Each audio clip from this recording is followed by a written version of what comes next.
ছোট বড় সবাই মিলে প্রথম ইফতারির পরিচালনা করলাম। বিস্তারিত সবকিছু জানতে পারবেন এই ভিডিওর মাধ্যমে। স্কিপ না করে সম্পূর্ণ ভিডিওটি দেখবেন, আশা করি ভালো লাগবে। হ্যালো, আসসালামু আলাইকুম এভরিওয়ান, কি অবস্থা সবার? আশা করি সবাই ভালো আছেন। আলহামদুলিল্লাহ, আমিও ভালো আছি। আজকে হচ্ছে প্রথম রোজা। প্রতি বছর রমজান মাসে আমাদের মসজিদে ইফতারির ব্যবস্থা করা হয়, এবছরও করা হয়েছে। আমাদের মসজিদে প্রতি বছর বাজার থেকে শুরু করে ইফতারি বানানো এবং ইফতারি শেষে মসজিদ পরিষ্কার করা, এটা আমরা করে থাকি। ছোট বড় সবাই মিলে 60 থেকে 70 জনের ইফতারি বানানো হয় প্রতিদিন আমাদের মসজিদে।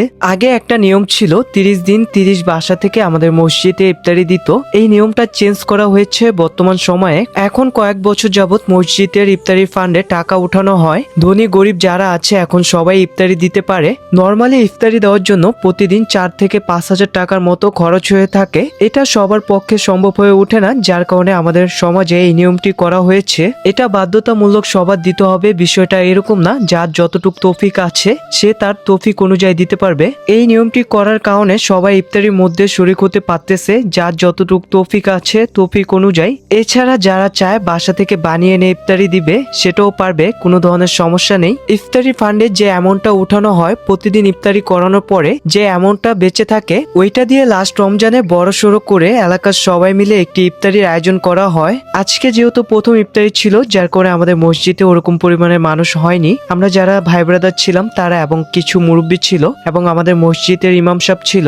এবং আমি ছোট থেকেই মসজিদে ইফতারি করতে পছন্দ করি, যার কারণে আমি এখনো মসজিদে ইফতারি করি। বাসায় খুব কম করা হয় ইফতারি, বেশিরভাগ সময় আমার মসজিদে ইফতারি করা হয় ভাই ব্রাদারের সাথে।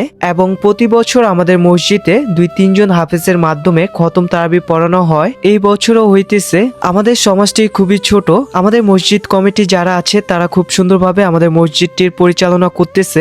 এখন মাগরিবের আজান হয়েছে, আমরা সবাই মিলে এখানে ইফতারি করতেছি। আল্লাহ তাআলার কাছে লাখ লাখ শুকরিয়া, কারণ তিনি আমাদেরকে এই রমজান পর্যন্ত হায়াত দিয়েছে। সেই জন্য আমরা সবাই আল্লাহ তাআলার কাছে বেশি বেশি দোয়া করব, আল্লাহ তাআলা যেন আমাদের সমস্ত গুনাহ মাফ করে দেয় এবং আমাদেরকে 5 ওয়াক্ত নামাজি বানিয়ে দেয়। আমরা সবাই 5 ওয়াক্ত নামাজ পড়বো, রোজা রাখবো, সমস্ত খারাপ কাজ থেকে বিরত থাকবো। আমাদের আত্মীয় স্বজন যারা কবরে চলে গিয়েছে তাদের জন্য দোয়া করব, আল্লাহ তাআলা তাদের কবরের আযাব যেন মাফ করে দেয়। এবং সবাই আমার জন্য দোয়া করবেন, আমি যেন ভালো এবং সুস্থ থাকি সব সময়। আজকের ভিডিওটি এই পর্যন্তই ছিল। যদি ভালো লাগে অবশ্যই শেয়ার করে দিবেন, অন্যদের দেখার সুযোগ করে দিবেন।